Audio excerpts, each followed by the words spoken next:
Je ne pensais jamais que l'on pouvait avoir aussi mal à cause des gens qui nous ont donné la vie. On nous apprend dès l'enfance que la famille est un sanctuaire, un refuge inébranlable contre les tempêtes du monde extérieur. Mais personne ne nous prévient que parfois, la tempête vient de l'intérieur même de la maison. Personne ne nous dit que les loups ne sont pas toujours dans la forêt, mais qu'ils peuvent être assis juste en face de vous, à la table du dîner du dimanche, vous souriant avec bienveillance tout en affûtant leur couteau. Mes parents ont volé l'avenir de mon fils. Ils ont pris ce qu'il y avait de plus précieux, non seulement en termes d'argent, mais en termes d'histoire, de mémoire et d'amour, et ils l'ont vendu comme une vulgaire marchandise dans une brocante de quartier. Ils ont bradé un héritage estimé à 95 000 € pour s'offrir un jouet d'adulte, un caprice égoïste, un camping-car de luxe flambant neuf. Tout cela pour satisfaire les désirs immatures de mon frère cadet, l'éternel enfant roi qui n'a jamais su grandir. Je pensais connaître la cupidité humaine, mais je n'avais jamais imaginé qu'elle porterait le visage familier de ma propre mère. Je n'avais jamais imaginé que le sang qui coule dans nos veines pouvait devenir un poison si violent et si destructeur. Ce qui va suivre est l'histoire de la trahison la plus douloureuse de ma vie, mais aussi celle d'une justice implacable qui a fini par s'abattre sur ceux qui se croyaient intouchables. Avant de plonger dans les détails sordides de ce drame familial qui a bouleversé mon existence, je voudrais prendre un moment pour vous remercier d'être là, à m'écouter. J'ai besoin de savoir que je ne suis pas seule dans cette épreuve. Dites-moi dans les commentaires depuis quelle ville ou quel pays vous écoutez cette histoire, et quelle heure il est chez vous en ce moment. Cela me donne de la force de voir votre soutien à travers le monde, de savoir que quelque part, quelqu'un comprend ma douleur. Je m'appelle Azilis. J'ai 36 ans. Je suis une femme ordinaire, gestionnaire de paie dans une entreprise de transport logistique à Saint-Étienne. Ma vie n'a rien de glamour ni d'extraordinaire. Je suis une mère célibataire qui se bat chaque jour, calculant chaque euro, pour offrir une vie décente et stable à mon fils unique, Elouan, âgé de 11 ans. Nous vivons dans un petit appartement en centre-ville, loin des quartiers huppés, mais c'est un foyer rempli d'amour, de livres et de rires. Elouan n'est pas un garçon comme les autres. C'est un enfant calme, introverti, passionné par l'histoire et les récits du passé. Tandis que les autres garçons de son âge réclament à corps et à cri des consoles de jeux vidéo dernière génération ou des baskets de marque hors de prix, Elouan, lui, passe ses soirées silencieuses à examiner des timbres à la loupe, fasciné par les détails minuscules de ces petits bouts de papier. Cette passion dévorante lui vient de mon grand-père paternel, Papy Ambroise. Ambroise est le véritable patriarche de la famille, un homme droit, un ancien cheminot qui a passé toute sa vie à travailler dur et à constituer, année après année, une collection de timbres exceptionnels. Il ne s'agissait pas de n'importe quels timbres achetés au bureau de poste du coin. Sa collection comprenait des pièces rares, des trésors de l'époque Cérès et Napoléon III, datant des débuts tumultueux de la Troisième République française. Pour Papy Ambroise, ces petits rectangles dentelés racontaient l'histoire de la France, ses révolutions, ses changements, ses espoirs. Il pouvait passer des heures à en parler, les yeux brillants, et Elouan buvait ses paroles comme s'il s'agissait de contes de fées.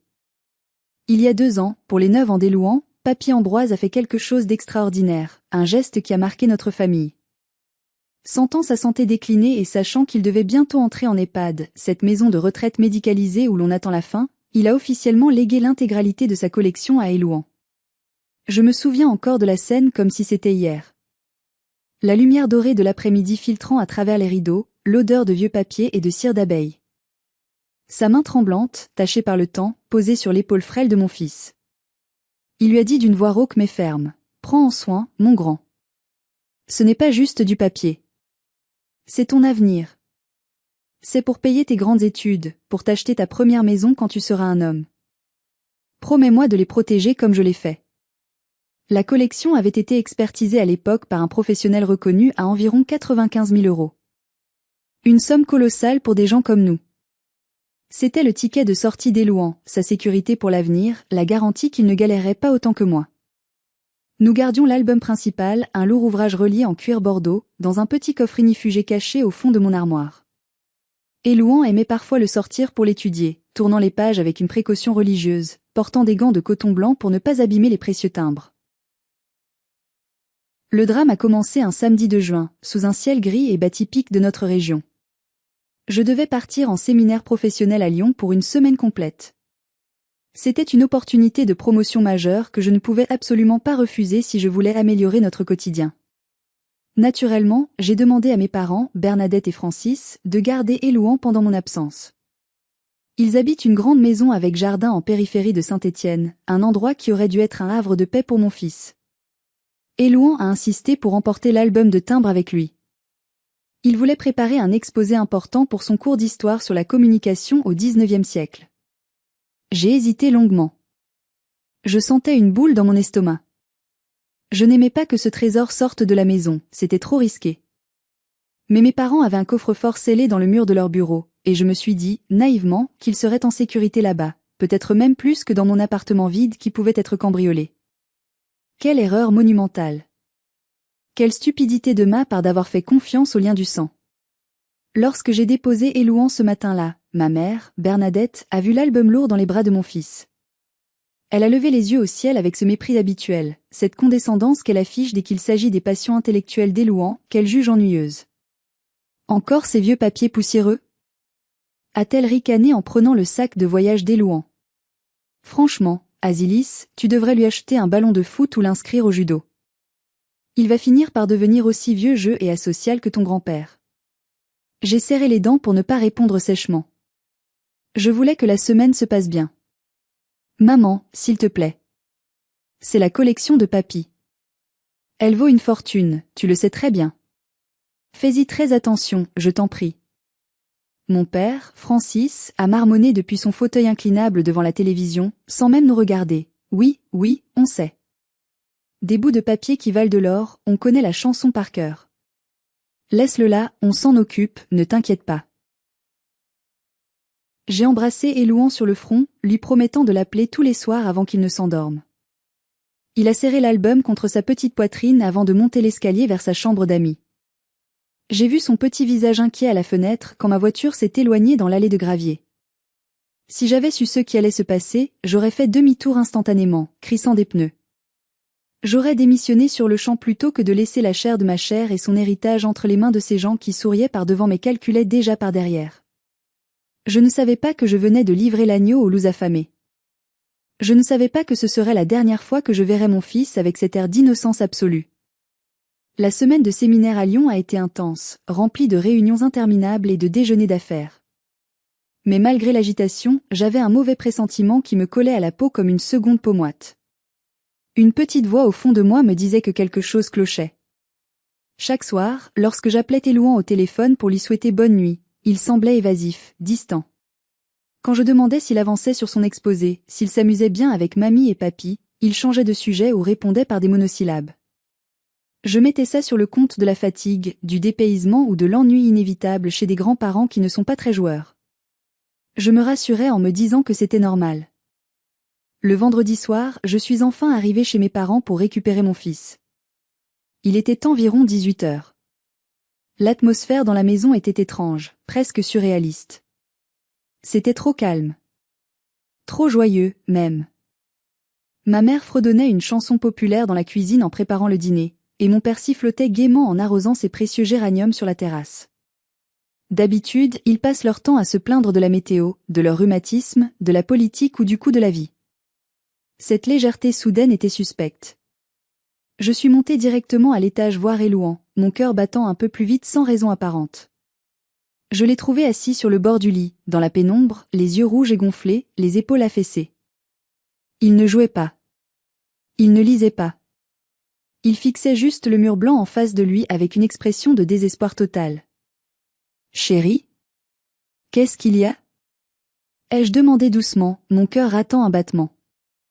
Il a tourné la tête vers moi et s'est jeté dans mes bras, sanglotant si fort qu'il ne pouvait pas respirer. Son petit corps tremblait contre le mien. L'album. Maman. L'album, a-t-il réussi à articuler entre deux hoquets. Un froid glacial, polaire, m'a traversé l'échine. J'ai regardé autour de moi dans la chambre. Le sac de voyage d'Elouan était là, ouvert, ses vêtements en vrac. Mais l'épais album en cuir bordeaux, cet objet massif et imposant, n'y était pas. Où est-il, Elouan ? Réponds-moi. Je ne sais pas.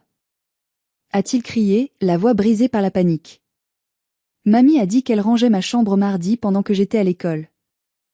Et quand je suis revenue, il n'était plus là. J'ai cherché partout. Sous le lit, dans l'armoire, partout. Elle dit que j'ai dû le perdre, que je l'ai sorti et oublié quelque part. Perdre? On ne perd pas un album de 2 kilos, grand comme une encyclopédie, comme on perd un trousseau de clés ou un jouet en plastique. C'était impossible. Je suis redescendu les escaliers 4 à 4, la fureur commençant à bouillir dans mes veines, remplaçant la peur. J'ai trouvé ma mère dans la cuisine, en train de couper méticuleusement des légumes pour la soupe. Le bruit régulier du couteau sur la planche m'a semblé insupportable. Maman, où est la collection de timbres d'Élouan? Ai-je demandé d'une voix qui tremblait de rage contenue. Elle n'a même pas levé les yeux de sa tâche. Oh, bonjour Asilis. Tu as fait bonne route? Il n'y avait pas trop de bouchons à l'entrée de Saint-Étienne? Je ne te parle pas de la route, bon sang. Je te parle de l'album. Élouan dit qu'il a disparu après que tu as fait le ménage dans sa chambre. Bernadette a soupiré longuement, posant son couteau avec un geste théâtral d'agacement, comme si je la dérangeais pour une broutille. Écoute, je ne sais pas, moi. J'ai rangé, oui. La chambre était en désordre. J'ai jeté des vieux magazines et des papiers qui traînaient par terre. Peut-être que ton fils l'a sorti dans le jardin pour jouer? Tu sais comment sont les enfants, ils sont négligents, ils ne font attention à rien. Négligents? Ai-je hurlé, perdant tout contrôle. Maman, cet album vaut 95 000 €. C'est l'héritage de papy. Tu ne peux pas le traiter comme un vieux magazine télépérimé. Tu sais très bien ce que c'est. Mon père est entré par la porte-fenêtre du jardin, s'essuyant les mains sur un chiffon sale. Pourquoi tu cries comme une hystérique dans ma maison? On t'entend depuis la rue. La collection a disparu, papa. Et vous avez l'air de vous en moquer complètement. C'est l'avenir de votre petit-fils qui vient de s'envoler. C'est là, à ce moment précis, que mon regard s'est posé sur la table basse du salon, au milieu du désordre habituel de journaux et de publicités. Il y avait une brochure brillante, luxueuse, sur papier glacé. Une brochure pour un camping-car intégral, le genre de véhicule haut de gamme, un palace sur roue qui coûte une véritable fortune. Le modèle était encerclé grossièrement au feutre rouge, avec des points d'exclamation à côté du prix. Le modèle s'appelait le Voyageur. Une intuition terrible m'a frappé de plein fouet. Une nausée violente m'est montée aux lèvres. Mes parents, retraités avec une pension modeste, qui se plaignaient sans cesse depuis des années de ne pas avoir assez d'argent pour réparer leur toiture qui fuit ou changer leur vieille chaudière. Et là, ils regardaient des camping-cars à 80 000 €. J'ai saisi la brochure. Mes mains tremblaient tellement que le papier froissait sous mes doigts. C'est quoi ça? Ai-je demandé, la voix basse, menaçante, un grondement sursortant de ma poitrine. Ma mère a soudainement semblé nerveuse. Elle a arrêté de couper ses légumes. Elle a échangé un regard rapide, furtif avec mon père. Ce regard. Ce maudit regard de culpabilité partagée, ce langage silencieux des complices qui savent qu'ils sont découverts. C'est juste un projet, a bégayé mon père, évitant mon regard. Pour nos vieux jours. On a le droit de rêver un peu, non? Après toute une vie de labeur? Avec quel argent? Ai-je insisté, avançant vers eux. Vous m'avez dit le mois dernier en pleurant que vous ne pouviez pas payer le dentiste pour ta couronne. D'où vient l'argent pour un camping-car de luxe? Le silence qui a suivi était assourdissant, lourd, presque palpable. On n'entendait que le tic-tac obsédant de l'horloge comtoise dans l'entrée. Élouan était descendu silencieusement et se tenait derrière moi, reniflant doucement, serrant son doudou bien qu'il soit trop grand pour ça. Je les ai regardés, mes propres parents, les gens qui m'ont élevé, et j'ai vu la vérité nue et laide dans leurs yeux fuyants. Ils n'avaient pas perdu l'album. Ils ne l'avaient pas égaré. Ils savaient exactement où il était. Et le monstre de la trahison venait de montrer son visage hideux dans notre salon familial, brisant à jamais l'image que j'avais de ma famille. Mais je devais en avoir la preuve. Je devais trouver le corps du délit. Je ne suis pas parti en courant.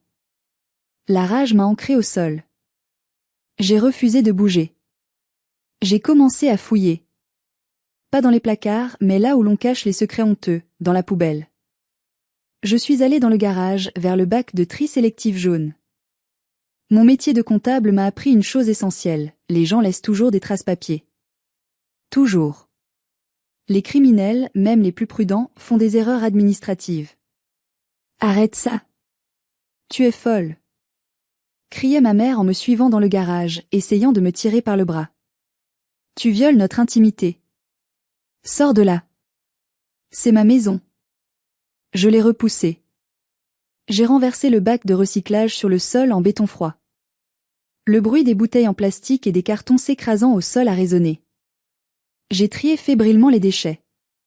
Des publicités, des emballages de yaourt, et là, froissés en boule, caché au fond d'une boîte de céréales vide, un papier carbone jaune. Une facture. Ou plutôt, un bordereau de vente officielle. Je l'ai défroissé avec soin, comme une pièce à conviction sur une scène de crime.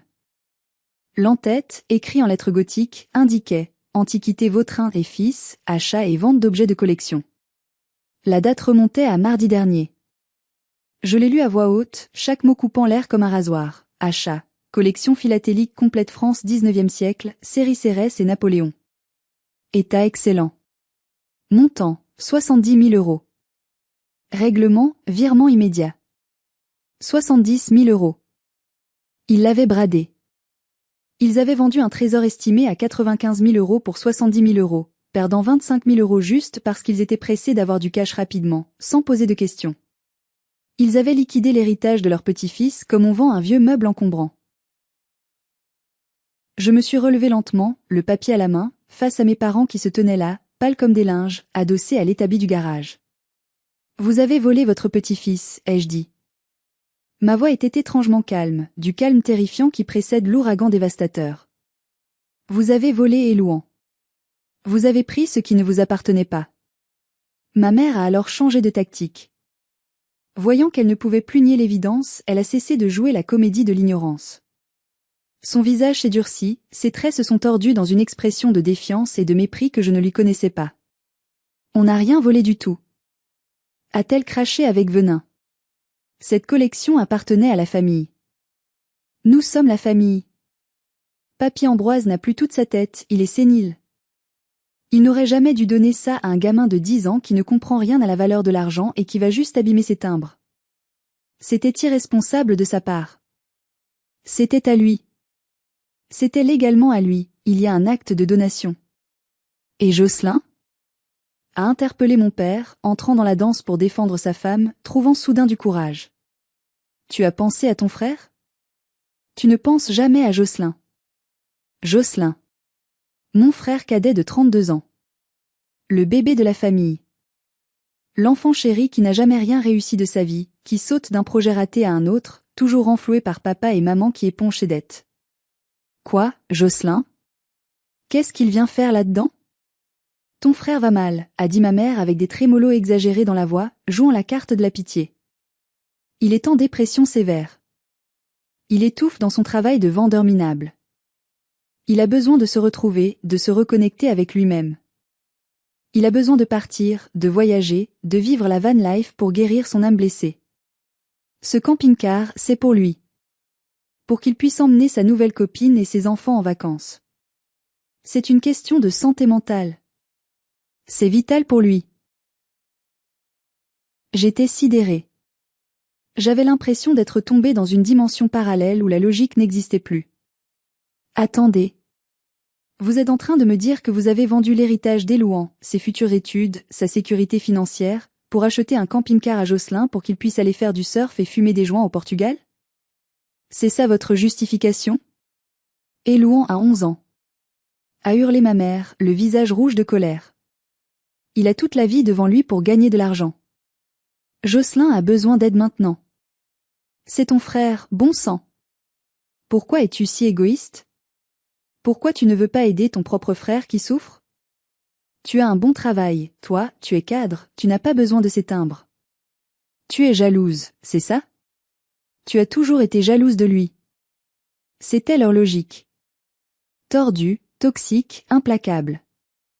Dans leur esprit malade, dépouiller un enfant innocent pour financer les vacances d'un adulte irresponsable de 32 ans était un acte de charité, un acte d'amour parental. Parce que Jocelyn était le Golden Child, l'enfant doré, l'élu, et qu'Élouan et moi n'étions que des accessoires, des ressources au service de son bonheur et de ses caprices. Je dois faire une pause ici car mes mains tremblent encore de rage en écrivant ces lignes. C'est le moment précis où j'ai réalisé que je n'étais pas la fille de mes parents, mais juste une banque, une ressource à exploiter. Mettez-vous à ma place un instant. Si vos parents volaient 95 000 € à votre enfant pour les donner à votre frère ou sœur fainéant, que feriez-vous?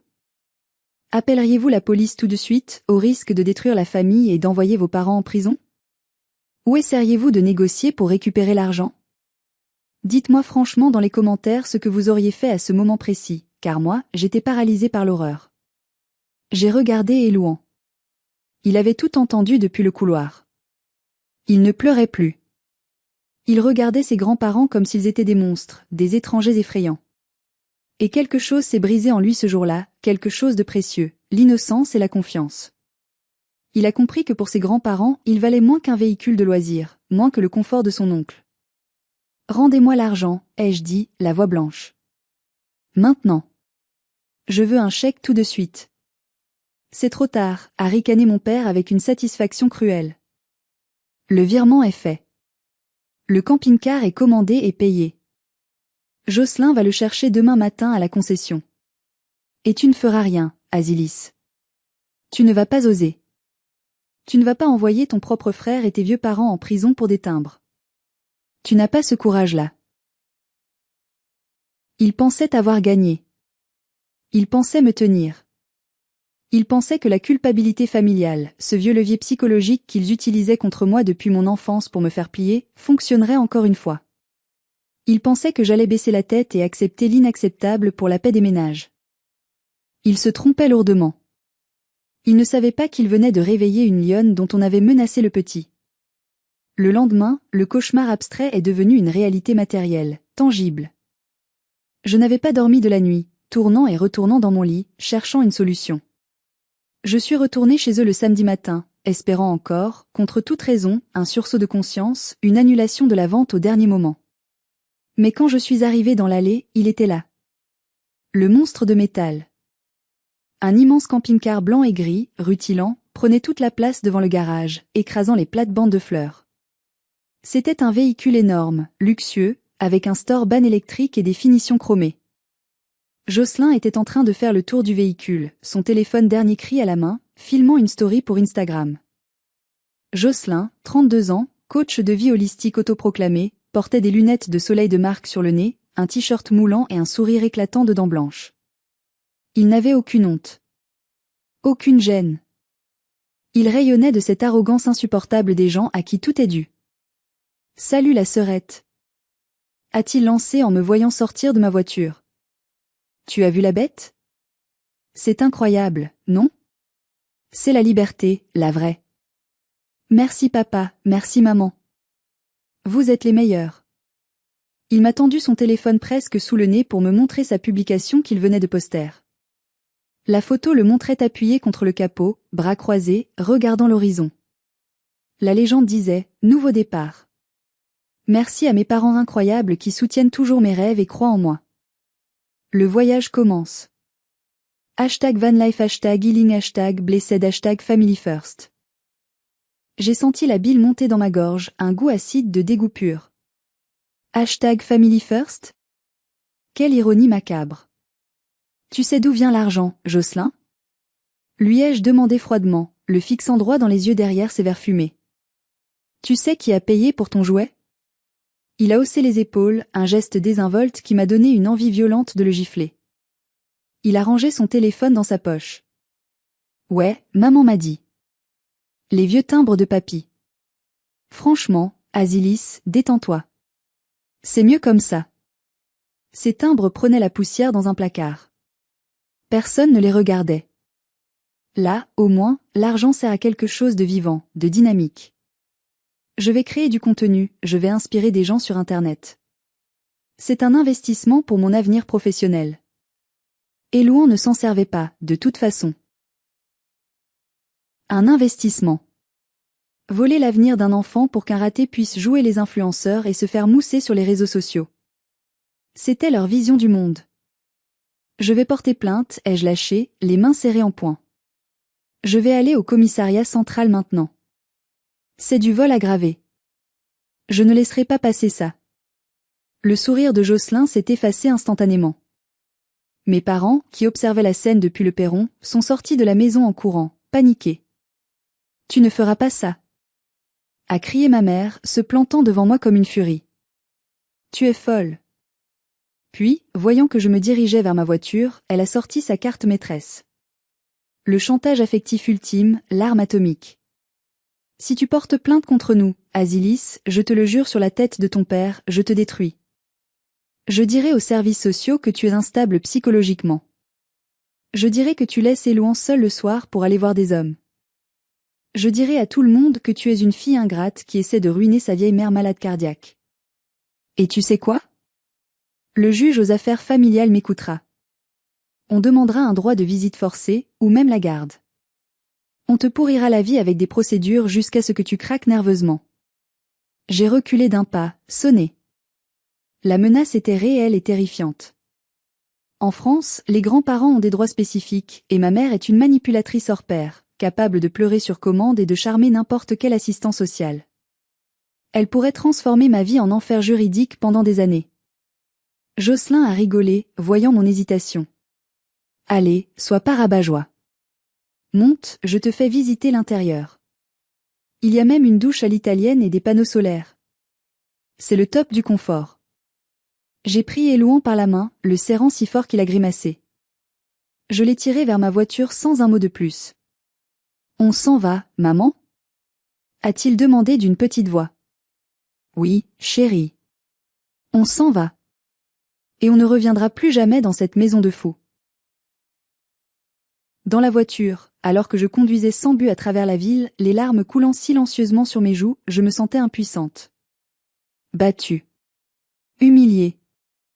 Ils avaient l'argent, ils avaient le véhicule, et ils avaient l'audace de me menacer. Je n'avais que ma rage et mon désespoir. Mais je n'étais pas tout à fait seule. Il me restait une personne. La personne à qui appartenaient vraiment ces timbres à l'origine. Mes parents avaient dit que Papy Ambroise était gaga, qu'il ne comprenait plus rien au monde qui l'entourait. C'était leur version, leur mensonge pour se dédouaner. Je devais vérifier par moi-même. Je devais savoir si le lion était encore capable de rugir. Je ne pouvais pas affronter cette montagne seule. J'ai appelé tante Sidonie. C'est la sœur cadette d'Ambroise, une femme de 78 ans, célibataire endurcie, ancienne institutrice à la retraite. Elle vit dans une petite maison remplie de livres et de chats. Elle a un caractère d'acier trempé et une langue bien pendue. Elle a toujours détesté ma mère, qu'elle qualifie ouvertement de pivoleuse et d'hypocrite. Quand je lui ai raconté l'histoire au téléphone, sa voix s'est brisée, puis durcie. Il y a eu un long silence pesant. Puis elle a dit, passe me prendre tout de suite. On va voir ton grand-père. Maintenant. On ne laisse pas passer ça. L'EHPAD Les Cèdres Bleus était un endroit calme, sentant l'encaustique et la soupe de légumes. Papy Ambroise était dans sa chambre, assis dans son vieux fauteuil en velours, en train de lire le journal local avec une grosse loupe éclairante. Quand il nous a vus entrer, son visage ridé s'est illuminé d'un sourire sincère. Il avait vieilli, certes, ses mains tremblaient un peu, mais son regard bleu était vif, perçant. Loin, très loin du vieillard sénile et dément que mes parents décrivaient pour justifier leur vol. Asilis. Sidonie. Quelle bonne surprise. Où est le petit champion? Pourquoi faites-vous ces têtes d'enterrement? J'ai demandé à Elouan d'attendre dans le couloir avec une infirmière gentille qui lui a proposé un chocolat chaud. Je ne voulais pas qu'il assiste à la douleur de son arrière-grand-père. Je me suis assise en face de lui, sur le petit tabouret. J'ai pris ses mains parcheminées et froides dans les miennes. Et j'ai tout raconté. Sans rien cacher. La disparition de l'album. La vente clandestine à Monsieur Vautrin. Le prix dérisoire de 70 000 €. Le camping-car ostentatoire de Jocelyn. Les menaces ignobles de ma mère concernant la garde d'Elouan. J'avais peur que le choc ne lui cause une crise cardiaque. Je surveillais sa respiration. Je m'attendais à le voir hurler, pleurer, s'effondrer. Mais Ambroise est resté silencieux. Immobile. Il a retiré ses lunettes lentement. Il les a essuyées méticuleusement avec un mouchoir en tissu. Son visage est devenu de marbre, une statue de commandeur. Une colère froide, contrôlée, émanait de lui, remplissant la petite chambre. C'était terrifiant, bien plus que des cris. Ils ont vendu ma vie pour une camionnette, a-t-il murmuré d'une voix qui semblait venir d'outre-tombe. Et ils ont volé l'avenir du petit. Ils ont osé toucher à l'héritage sacré. Il a tourné la tête vers Sidonie. Tu le savais, toi, que Bernadette lorgnait dessus? Je m'en doutais, Ambroise, a répondu Sidonie en serrant les poings. Elle a toujours été jalouse de ce que tu donnais aux petits. Mais je ne pensais pas qu'ils oseraient passer à l'acte tant que tu es encore en vie. Ils t'ont enterré trop vite. Papy Ambroise s'est redressé dans son fauteuil. Il a soudain semblé rajeunir de 10 ans. L'ancien cheminot syndicaliste, le combattant qui avait mené des grèves, était de retour. L'étincelle de la guerre brillait dans ses yeux. Asilis, tu n'as pas porté plainte au commissariat? Non, papy. Ils m'ont menacé. J'ai eu peur pour Élouan. Je ne savais pas quoi faire. Bien, a-t-il dit, surprenant tout le monde. C'est mieux ainsi. Ne fais rien pour l'instant. Laisse-les croire qu'ils ont gagné. Laisse-les s'endormir dans leur fausse victoire. Comment ça? Ai-je demandé, perdu. C'est bientôt leur anniversaire de mariage, non? Les noces de Ruby? 40 ans de mariage? Oui, dans 6 semaines. Ils organisent une grande fête dans le jardin. Ils ont invité tout le quartier. Ils veulent inaugurer le camping-car devant tout le monde, faire un grand show. Un sourire mince, presque cruel, s'est dessiné sur les lèvres fines de mon grand-père. Un sourire de prédateur. Parfait. Je serai là. Je ne raterai ça pour rien au monde. Mais papy, tu ne sors jamais. Ils disent à tout le monde que tu es trop faible, que tu es alité. Je sortirai, a-t-il tranché d'un ton sans réplique. Je marcherai s'il le faut.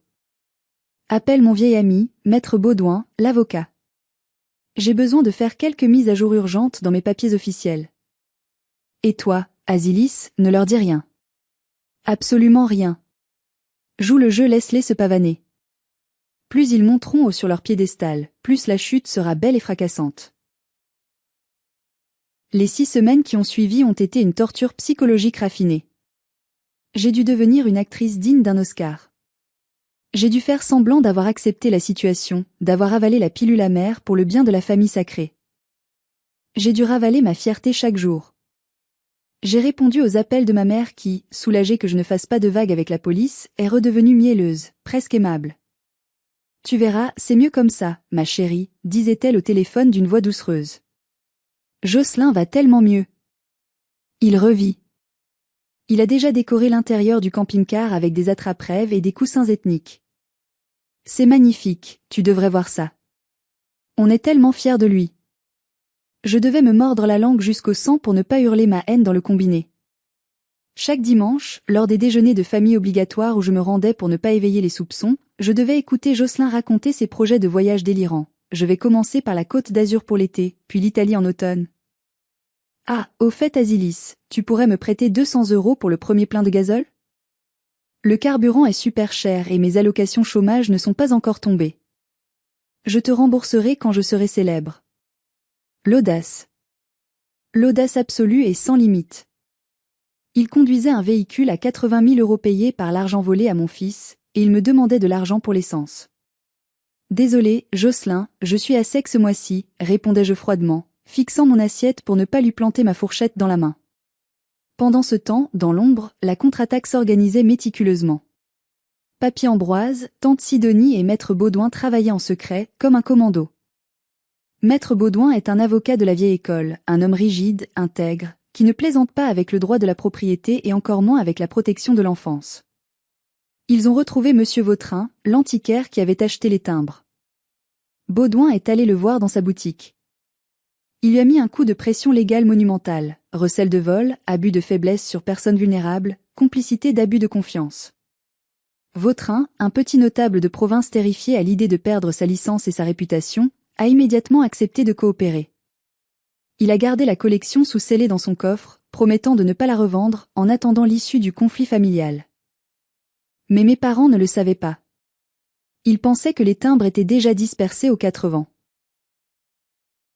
Le jour de la fête est finalement arrivé. Un samedi ensoleillé et chaud de juillet. Le jardin de mes parents était transformé en salle de réception en plein air. Des ballons rouges et blancs flottaient partout. Des guirlandes lumineuses pendaient dans les arbres. Le camping-car trônait au milieu de la pelouse tondue de frais, comme un trophée, une idole païenne, lavée, lustrée, brillant sous le soleil. Une cinquantaine d'invités étaient là, la famille élargie, les cousins éloignés, les voisins curieux, les anciens collègues de mon père. Tout le monde s'extasiait devant le véhicule, touchant la carrosserie, visitant l'intérieur. Quelle réussite, disait une voisine envieuse. Vous gâtez vos enfants, c'est merveilleux de voir une famille aussi unie. Un si beau cadeau pour Jocelyn. Oh, vous savez, on fait ce qu'on peut, répondait ma mère avec une fausse modestie esséurante, un verre de champagne à la main, vêtue d'une robe neuve. La famille, c'est sacré. On donnerait tout pour nos enfants. J'étais là avec Élouan, posté près du buffet. Mon fils restait collé à ma jambe, refusant d'approcher ses grands-parents, refusant de monter dans le camping-car malgré les appels de son oncle. Maman, je veux partir, chuchotait-il, les larmes aux yeux. Je ne veux pas être là.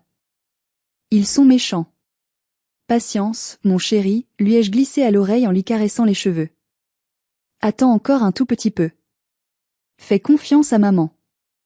Le spectacle va commencer, et les méchants vont être punis.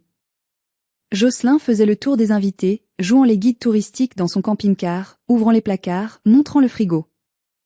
Il rayonnait. Il était la star du jour. Mes parents rayonnaient de fierté. Ils avaient réussi le coup parfait, voler impunément, blanchir leurs crimes en cadeaux généreux, et se faire passer pour des héros aux yeux de la communauté.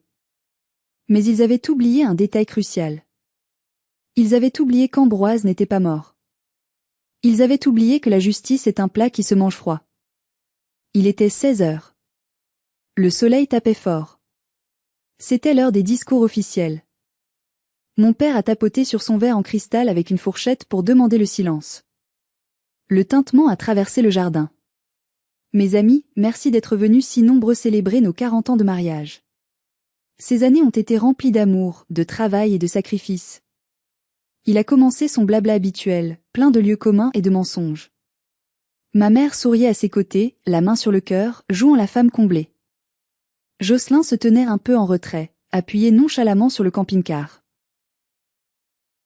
Soudain, un bruit métallique a interrompu le discours. Le grand portail en fer forgé de l'entrée a grincé lourdement. Tout le monde s'est retourné, surpris. Une ambulance privée blanche, avec gyrophare éteint mais visible, s'est garée juste derrière le camping-car, bloquant totalement la sortie. Les portes arrière se sont ouvertes avec fracas. Le silence s'est fait dans le jardin. Un silence lourd, pesant, total. Même les oiseaux semblaient s'être tus. 2 ambulanciers en uniforme ont aidé un vieil homme à descendre du véhicule. Il ne portait pas de pyjama d'hôpital. Il portait son plus beau costume 3 pièces gris anthracite, une chemise blanche immaculée, une cravate en soie bordeaux, et tenait fermement sa canne à pommeau d'argent. Papy Ambroise. À ses côtés, tante Sidonie, le port altier, vêtu de noir comme pour un enterrement, et maître Baudouin, impeccable dans son costume, portant une épaisse mallette en cuir noir. Ma mère a lâché son verre de champagne. Il s'est brisé sur la terrasse en pierre, mais personne n'a fait attention au bruit du verre cassé. Elle est devenue livide, comme si elle voyait un fantôme. « Papa » a-t-elle couiné, sa voix montant dans les aigus. « Mais, qu'est-ce que tu fais là ? On ne t'attendait pas. Tu es censé être au lit. » Ambroise n'a pas répondu. Il n'a même pas regardé sa fille. Il a avancé lentement, mais avec une détermination effrayante, fendant la foule des invités comme Moïse ouvrant la mer Rouge. Les invités s'écartaient précipitamment avec respect et stupeur, créant une allée centrale. On n'entendait que le bruit rythmé de sa canne sur les dalles. Tac. Tac. Tac. Un métronome de la justice. Il est arrivé devant l'estrade improvisée où se tenaient mes parents et Jocelyn, figés par la peur. Jocelyn avait l'air d'un petit garçon pris la main dans le sac de bonbons, ses lunettes de soleil glissant sur son nez. Ambroise s'est arrêté. Il a pris une profonde inspiration. Il a regardé le camping-car longuement. Il a fait une moue de dégoût absolu. Puis il a planté ses yeux bleus glacés dans ceux de sa fille. « Je suis venu voir ce que vous avez acheté avec ma vie », a dit Ambroise. Sa voix n'était pas forte, il ne criait pas, mais elle portait loin, claire et tranchante comme une lame de guillotine. « Papa, on voulait te faire la surprise », a tenté de mentir Bernadette, bégayant, reculant d'un pas. « On allait venir te chercher pour te montrer. » Ambroise a levé sa canne brusquement pour la faire taire. Le geste était si autoritaire qu'elle s'est tue net. Tais-toi, Bernadette. Tu as assez menti pour une seule vie. Il s'est tourné vers les invités. 50 paires d'yeux le fixaient, fascinés par le drame qui se jouait. Vous voyez ce véhicule? A demandé Ambroise en pointant le camping-car du bout de sa canne. Ma fille et son mari vous ont dit qu'ils l'avaient acheté avec leurs économies? Avec le fruit de leur travail? Des murmures confus ont parcouru l'assemblée. Les gens commençaient à comprendre que quelque chose de grave se passait. Non. Ils l'ont acheté en volant un enfant. Ils l'ont acheté en dépouillant mon arrière-petit-fils, Élouan, ici présent. Le choc a été palpable, physique. Un oh collectif a traversé la foule. Les visages se sont décomposés. Papa! Arrête! Tu es sénile! A crié ma mère, paniquée, essayant désespérément de sauver la face et sa réputation. Ne l'écoutez pas, il ne sait plus ce qu'il dit, il perd la tête, c'est la démence. Il faut le ramener à l'hospice. Je sais parfaitement ce que je dis, Bernadette, a tonné Ambroise, sa voix gagnant en puissance. Vous avez volé la collection de timbres que j'avais léguée légalement à Élouan il y a 2 ans. Une collection que j'ai mis 60 ans à bâtir, timbre après timbre. Vous l'avez vendue en cachette, comme des voleurs de grand chemin, pour 70 000 € à un brocanteur douteux, alors qu'elle en vaut près de 100 000. Tout ça pour payer des vacances à ce parasite. Il a pointé sa canne vers Jocelyn comme on pointe une arme. Jocelyn a reculé, trébuchant presque contre le pare-choc de son précieux van. Papy, c'est pas? Je savais pas. Je ne suis pas ton papy. A rugi le vieil homme, ses joues rougissant sous l'effort. Un homme de 30 ans qui accepte de voler un enfant de 10 ans pour son propre confort n'est pas mon petit-fils. C'est une honte pour notre nom. Tu me dégoûtes. L'atmosphère était électrique. Les invités, gênés, choqués, commençaient à reculer vers la sortie. Certains sortaient leur téléphone, mais pas pour filmer le camping-car cette fois, mais pour capturer la chute de la maison. Maître Baudouin s'est avancé. Il a posé sa mallette sur la table du buffet, poussant les petits fours. Il l'a ouverte avec un claquement sec. Le moment juridique, le coup de grâce, était arrivé. Maître Baudouin a ajusté ses lunettes sur son nez. Il a sorti une pile de documents officiels, tamponnés et signés. Madame Bernadette, Monsieur Francis, Monsieur Jocelyn. Ce que Monsieur Ambroise affirme est factuel, documenté et prouvé. Voici l'acte de donation notarié enregistré il y a 2 ans, prouvant sans l'ombre d'un doute que la collection appartenait exclusivement à l'enfant mineur, Élouan. Voici la copie du bordereau de vente signé de votre main, Bernadette, récupéré chez l'antiquaire, qui constitue une preuve matérielle de vol et d'abus de confiance. Ma mère tremblait de tout son corps, ses jambes ne la portaient plus. Mon père s'est effondré sur une chaise de jardin en plastique qui a plié sous son poids, la tête dans les mains. Nous avons 2 options, a poursuivi l'avocat, sa voix résonnant comme un jugement divin dans le jardin silencieux. Option numéro 1, je dépose cette plainte pénale, qui est déjà rédigée et signée, lundi matin à 9 heures précises au bureau du procureur de la République. Avec les preuves accablantes que nous avons, c'est la prison ferme assurée pour vol en réunion, abus de faiblesse sur personne vulnérable et abus de confiance au préjudice d'un mineur. Sans compter le casier judiciaire qui vous suivra à jamais et la honte publique. Jocelyn a commencé à pleurer bruyamment, la morve au nez. La prison? Mais je ne savais pas. C'est maman qui a dit que c'était bon. Elle m'a dit que c'était un cadeau. Je n'ai rien fait. Le lâche. Il lâchait déjà sa mère, la jetant sous le but pour sauver sa propre peau. Ma mère l'a regardé avec incrédulité. Option numéro 2, a continué Baudouin, imperturbable face aux larmes de crocodile de mon frère. Vous restituez l'intégralité de la somme réelle de la valeur de la collection, soit 95 000 €, sur le compte bloqué d'Élouan. Vous avez 48 heures. Pas une minute de plus. Mais on n'a pas 95 000 €. A hurlé ma mère, hystérique. On a tout dépensé pour le camping-car. Il ne nous reste rien. On est à sec. Ambroise a repris la parole. Il a souri, mais c'était un sourire triste, sans joie. Alors vendez-le. Vendez tout. Vendez votre camping-car. Vendez votre voiture. Vendez vos bijoux. Hypothéquer la maison s'il le faut. Je m'en fiche éperdument. Si lundi matin, l'argent n'est pas sur le compte d'Élouan au centime près, je donne le feu vert à l'avocat et je vous envoie tous les trois derrière les barreaux. Et croyez-moi, je vivrai assez longtemps pour voir ça. Je tiendrai bon juste pour ça. Puis, il apportait l'estocade finale, celle qui allait les achever financièrement pour toujours. Et concernant mon testament, j'avais prévu de laisser la maison familiale à la campagne et mes économies à toi, Bernadette, ma fille unique. C'est fini. J'ai signé les nouveaux papiers ce matin même.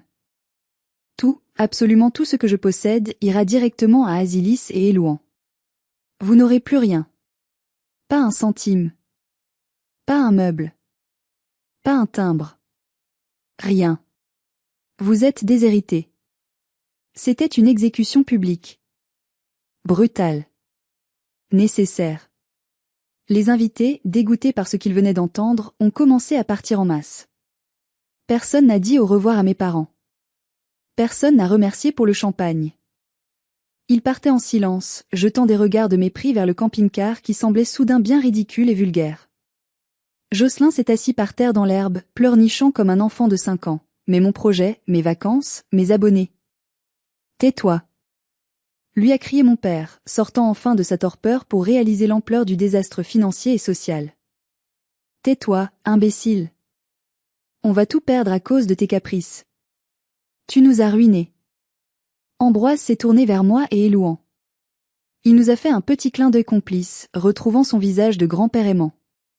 Viens, mon grand, a-t-il dit à Élouan. On rentre. Ce n'est pas un endroit pour des gens honnêtes ici. L'air est vicié.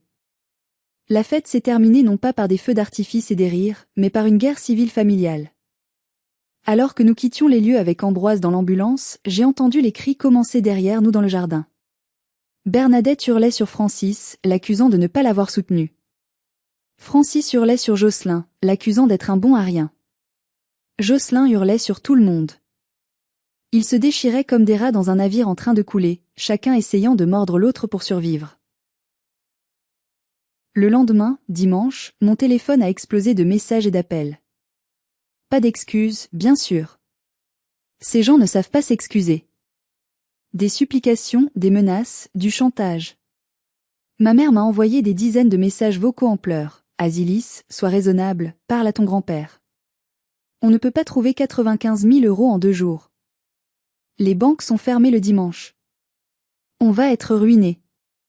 Tu ne peux pas faire ça à ta propre mère. Jocelyn m'a envoyé des messages pathétiques. Sœurette, s'il te plaît, ils vont me reprendre le van. Je vais avoir l'air de quoi sur Instagram? J'ai déjà annoncé mon départ à ma communauté. J'ai des sponsors. Aide-moi, prête-moi de l'argent. Je n'ai pas répondu. Pas un seul mot. J'ai bloqué leur numéro. J'ai savouré le silence de mon petit appartement.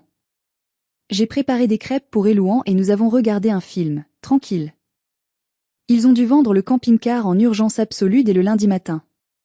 Comme il était déjà immatriculé et considéré comme occasion, il a perdu 20% de sa valeur instantanément dès la sortie de la concession. Ils ont perdu une fortune. Ils ont dû vider leur compte épargne-retraite, vendre la 2e voiture de mon père, et je crois même, d'après les rumeurs, qu'ils ont dû emprunter de l'argent à un oncle éloigné pour compléter la somme manquante. Mais lundi matin, à 8h55, 5 minutes avant leur limite fixée par l'avocat, mon téléphone a vibré. Une notification de ma banque. Virement reçu, 95 000 €. Motif, remboursement. Ils l'avaient fait. La peur de la prison et du déshonneur public avait été plus forte que leur avarice. Maître Baudouin a pu récupérer la collection de timbres chez l'antiquaire le jour même. Monsieur Vautrin a été remboursé par mes parents, mais il a perdu sa marge et a reçu un sérieux avertissement de la part de l'ordre des experts. Bien fait pour lui. La collection est revenue à la maison le soir même. Nous l'avons regardée une dernière fois avec Élouan, vérifiant que chaque timbre était là. Puis, elle est partie directement dans un coffre-fort sécurisé à la banque, dont seul Élouan aura la clé à ses 18 ans. Plus jamais elle ne restera sans surveillance. L'après-coup a été dévastateur pour eux. La réputation de mes parents dans la petite ville de Saint-Étienne est détruite. Les invités ont parlé. Les voisins ont parlé. Tout le monde sait qu'ils ont volé leur petit-fils pour acheter un camping-car. Ils n'osent plus sortir au marché le dimanche matin. Ils vivent reclus dans leur grande maison vide dont le toit fuit toujours, avec un fils dépressif et aigri qui n'a plus de camping-car et qui leur reproche son échec cuisant. Le Golden Child est devenu leur boulet, leur croix à porteur. Ils sont coincés ensemble, dans leur toxicité, se nourrissant de leur amertume. C'est leur punition, et elle durera jusqu'à la fin de leur jour. 1 an a passé depuis ce fameux anniversaire catastrophique. Les saisons ont tourné, et nous aussi. Elouan a bien grandi. Il a pris de l'assurance. L'argent est en sécurité, fructifiant sagement pour ses futures études d'histoire ou d'archéologie. Mais plus important encore, il a retrouvé le sourire et sa légèreté d'enfant. Il a compris grâce à cette épreuve et à l'intervention de son arrière-grand-père que le mal ne venait pas de lui, mais d'eux. Il a compris qu'il méritait d'être protégé. Nous avons coupé tout contact avec mes parents et Jocelyn. C'est ce qu'on appelle le no contact strict. C'est dur, parfois, je ne vais pas mentir. Surtout à Noël ou aux anniversaires, quand on voit les autres familles réunies. On ressent un vide. Mais la paix que nous avons gagnée, la sérénité de ne plus être manipulé, jugé ou volé, n'a pas de prix. Papy Ambroise est toujours là, contre toute attente. Il est fatigué, il marche plus lentement, mais il est heureux. Chaque dimanche, nous allons le voir à l'EHPAD avec des croissants chauds et tante Sidonie. Elouan lui montre ses nouvelles trouvailles philatéliques, des timbres moins chers qu'il achète avec son argent de poche dans les brocantes. Ils passent des heures à discuter, la tête penchée sur les albums, 2 générations unies par la même passion. C'est l'image que je veux garder de ma famille. Celle de la transmission, de l'amour vrai, désintéressé et protecteur. J'ai appris une leçon brutale mais essentielle au cours de cette année. La famille, ce n'est pas le sang. Le sang, c'est juste de la biologie, de l'ADN partagé. La vraie famille, ce sont les gens qui vous respectent, qui protègent vos intérêts, qui se battent pour vous, et qui ne vous volent pas pour s'acheter une image sociale. Parfois, il faut avoir le courage d'amputer un membre gangrené pour sauver le reste du corps. J'ai amputé mes parents de ma vie, et depuis, je respire enfin à plein poumon. Quant au camping-car de mes rêves à moi, c'est juste une petite tente quechua que je plante dans le jardin de tante Sidonie l'été, où je regarde les étoiles filantes avec mon fils, en sachant que personne ne viendra nous voler ce moment magique. Voilà, c'est la fin de notre histoire. Une histoire de trahison, certes, mais surtout une victoire éclatante de la justice et de l'intégrité. J'espère que mon témoignage vous donne le courage de poser vos propres limites, même avec votre famille proche, même si c'est difficile et douloureux. Si cette histoire vous a touché, ou si vous avez déjà vécu une situation similaire d'injustice familiale ou de favoritisme, s'il vous plaît, cliquez sur le bouton j'aime et abonnez-vous à la chaîne pour ne pas rater les prochaines histoires. C'est le meilleur moyen de soutenir notre travail et de faire entendre notre voix. Et surtout, partagez votre expérience dans les commentaires. Avez-vous déjà dû couper les ponts avec un membre toxique de votre famille pour vous protéger ou protéger vos enfants? Votre histoire pourrait aider quelqu'un d'autre à se sentir moins seul et moins coupable. Merci de m'avoir écouté jusqu'au bout. Prenez soin de vous et de ceux qui vous aiment vraiment pour qui vous êtes et non pour ce que vous possédez. À bientôt.